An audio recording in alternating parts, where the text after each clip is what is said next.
말씀은 마태복음 12장 6절부터 8절까지 말씀입니다. 내가 너희에게 이르노니 성전보다 더 큰 이가 여기 있느니라. 나는 자비를 원하고 제사를 원하지 아니하노라 하신 뜻을 너희가 알았더라면 무죄한 자를 정죄하지 아니하였으리라. 인자는 안식일의 주인이니라 하시니라. 한국 교회에 자유주의가 아닌 복음주의가 뿌리 내릴 수 있도록 그 토대를 쌓으신 분은 박영윤 교수님과 박윤선 교수님입니다. 박윤선 교수님이 고신대학교에서 교수로 사역을 하실 때입니다. 하루는 교수님이 잘 아시는 분호 선교사님이 한국에서 선교 사역을 하다가 안식년을 맞아서 미국으로 돌아갈 예정이었습니다. 원래 미국으로 돌아가는 배가 금요일에 예정되었었는데 연기가 되어 주일 아침 시간에 미국으로 출발하게 되었습니다.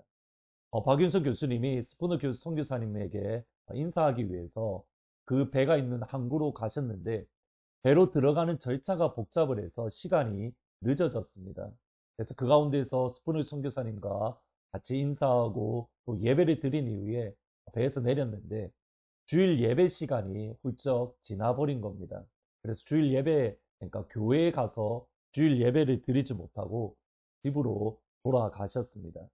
근데 이것이 문제가 되어 주일을 거룩하게 지키지 않았다라는 비난이 쏟아졌고 교회 통회를 거치면서 결국 고신대학교 신학교수직을 사임하는 그러한 일이 있었습니다. 물론 박윤석 교수님이 사임하게 된 이면에는 정치적인 이유가 또 복잡한 또 다른 문제가 있었던 것 같습니다. 그런데 주의를 지킨다는 것, 이것이 그 정도로 한국 교회의 중요한 신앙의 표지입니다. 제가 주일학교 다닐 때만 하더라도 주일에 돈을 쓰면 된다, 그렇게 배웠습니다. 음식이나 어떠한 필요한 것들은 토요일에 미리 구입하고 주일에는 온전히 예배드리고 말씀 듣고 성경 공부하는 것, 여기에 집중해야 된다. 그렇게 배웠고 또 그렇게 했었습니다. 이것이 결코 나쁜 것이 아닙니다. 좋은 것이고 선한 의도입니다. 주일을 미리 준비하고 주일에 예배에 집중하고 그것을 통해서 하나님께서 부어주시는 은혜를 누리는 것, 좋은 일입니다. 여러분 이 점을 기억하면서 오늘 본문의 말씀을 접근하실 필요가 있습니다. 예수님의 제자들이 안식일 밀밭 사이를 지나가던 중에 그들이 배가 고파서 밀을 잘라서 이삭을 잘라 먹었습니다.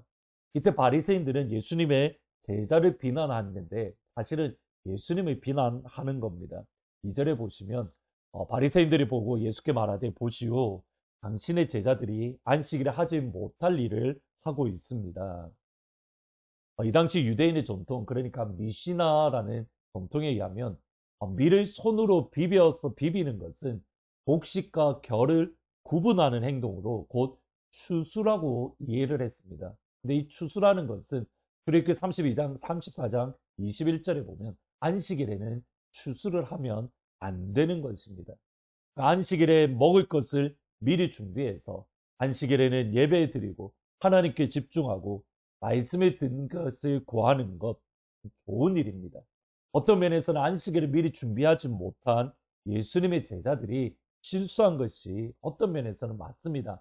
아니면 적어도 조금 더 기다렸다가 그들이 머물고 있는 집에 가서 미리 준비된 것, 그 집에서 호스트하는 분이 준비한 것을 먹는 것, 그것이 조금 더 좋은 것도 사실입니다. 예수님의 제자들이 실수한 것 맞습니다. 그런데 예수님은 이런 바리새인들을 향하여 강하게 책망하십니다. 구약 성경에 두 가지 사건을 두고 그들이 책망을 하시는데, 우선 다윗 시대에 있었던 일로 다윗이 사울을 피해서, 사울이 다윗을 죽이려 했을 때에 사울을 피해서 놉 땅에 있는 아비멜렉 제사장에게 도망했던 적이 있습니다. 급하게 도망갔기에 필요한 것들, 음식이나 이런 것들을 전혀 준비하지 못했습니다. 이때 아비멜렉에게 다윗이 혹시 먹을 것이 있으면 나에게 달라라고 이야기를 했고, 아비멜렉은 성소에 진열된 떡 5덩어리, 제사장만 먹을 수 있는 그 떡을 다윗에게 주었습니다. 바리새인들의 기준으로 보면 다윗은 율법을 분명히 어겼습니다. 그런데 어느 누구도 다윗이 율법을 어겼노라라고, 다윗이 하나님 앞에 죄를 지었다라고 책망하거나 비난하는 유대인은 단 한 명도 없습니다. 다윗이 성소에서 제사장이 먹을 수 있는 떡을 먹은 것, 예외적인 경우로 인정을 한 겁니다. 두 번째로 예수님이 말씀하시는 것은 성전 안의 제사장들입니다. 성전 안의 제사장들이 제사를 하기 위해서 이리저리 돌아다니고 어떤 사역들을 하는 것, 안식일의 기준으로 보면 그것은 일을 하는 것으로 금지되어져 있습니다. 그런데 성전 안에서 일을 하는 것, 제사와 예배를 드리기 위해서 움직이는 제사장들은 일을 하는 것이 아닌 예외적인 사건으로 이해를 하는 겁니다. 그러니까 제사 드리는 법이 안식일 율법보다 더 앞섰다라는 겁니다. 이 두 가지 사건을 이야기하는 것은 예수님이 단순히 제자들의 실수를 변호하거나 변명하기 위함이 아닙니다.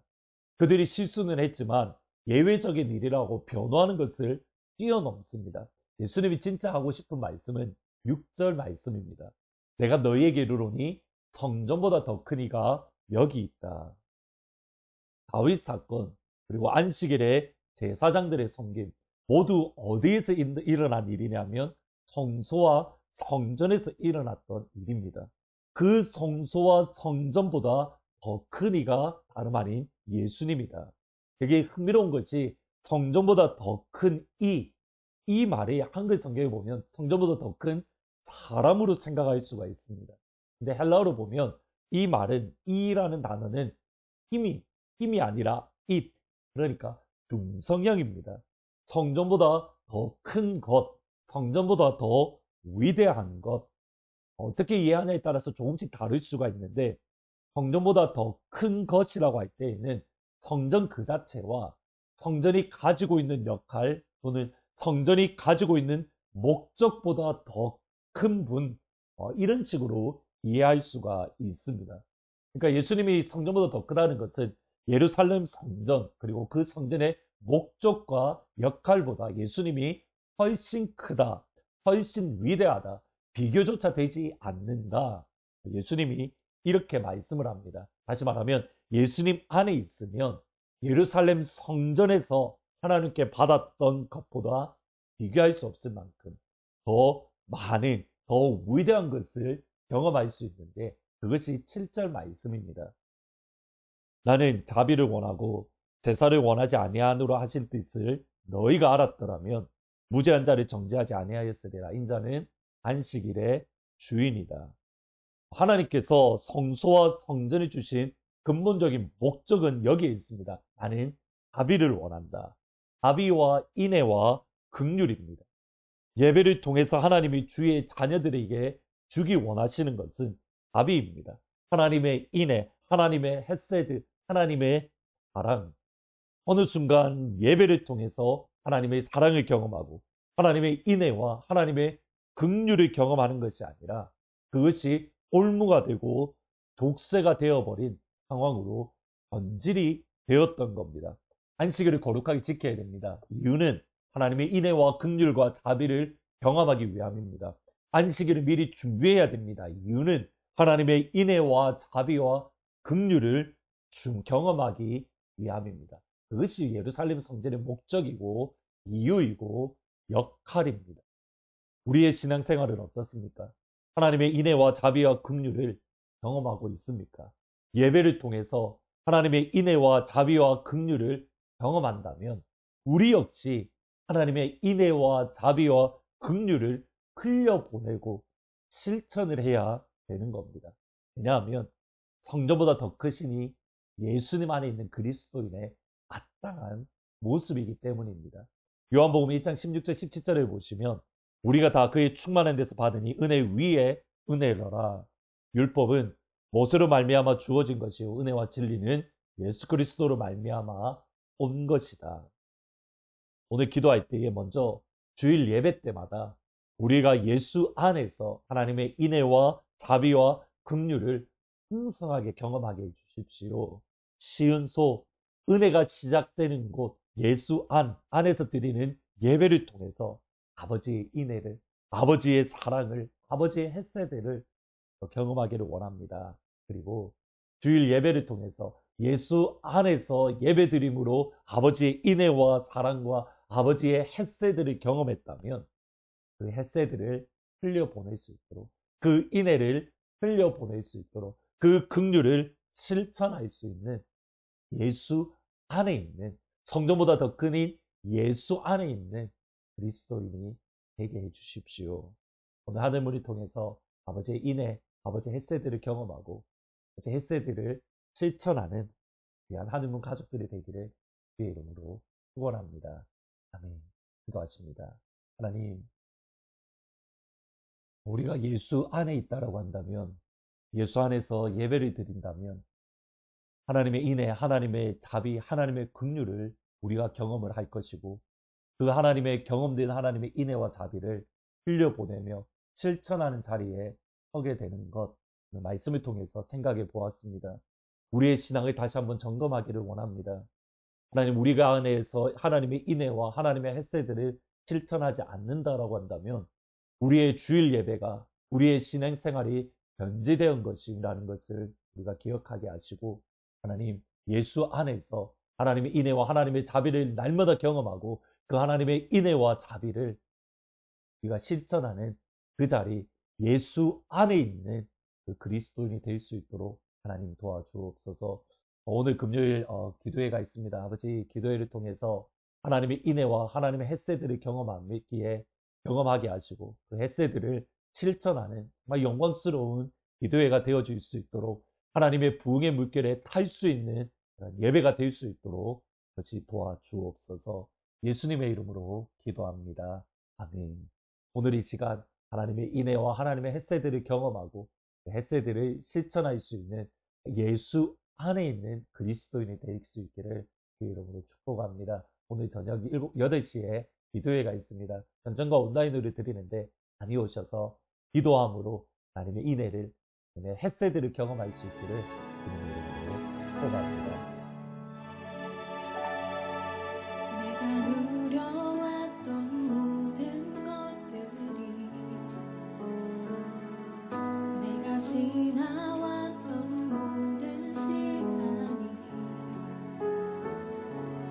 내가 걸어왔던 모든 순간이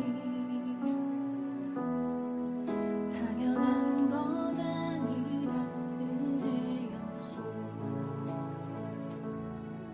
아침 해가 뜨고 저녁에도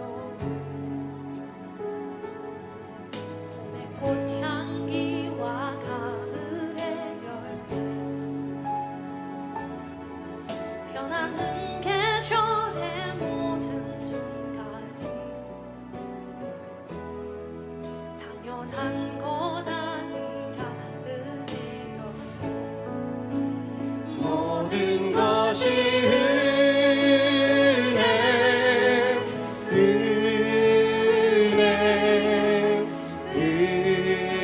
은혜, 한없는 은혜, 내 삶에 당연한 것 하나도 없었던 것을, 모든 것이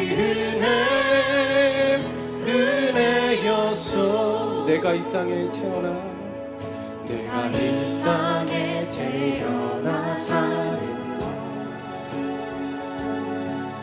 어린아이 시절과 지금까지 숨을 쉬며 살며 꿈을 꾸는 삶, 당연한 것 아니라 은혜였어. 내가 하나님의 자녀로 살며, 내가 하나님의 자녀로 살며, 오늘 찬양하고 예배하는 삶, 찬양하고 예배하는 삶, 복음을 전할 수 있는 축복이 당연한 것 아니라 은혜였소. 모든 것이 은혜,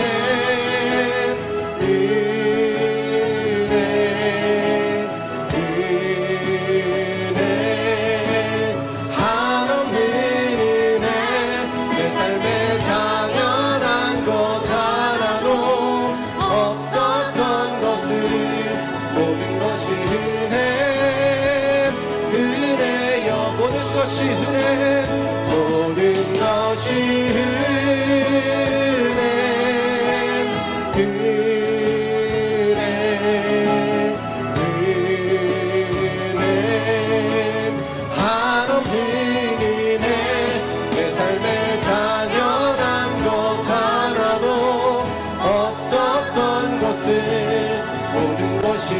다시 한번 고백하겠습니다.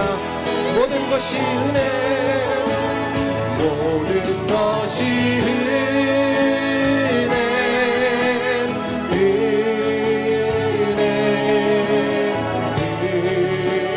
은혜, 한없는 은혜. 내 삶에 당연한 것 하나도 없었던 것을 모든 것이 은혜.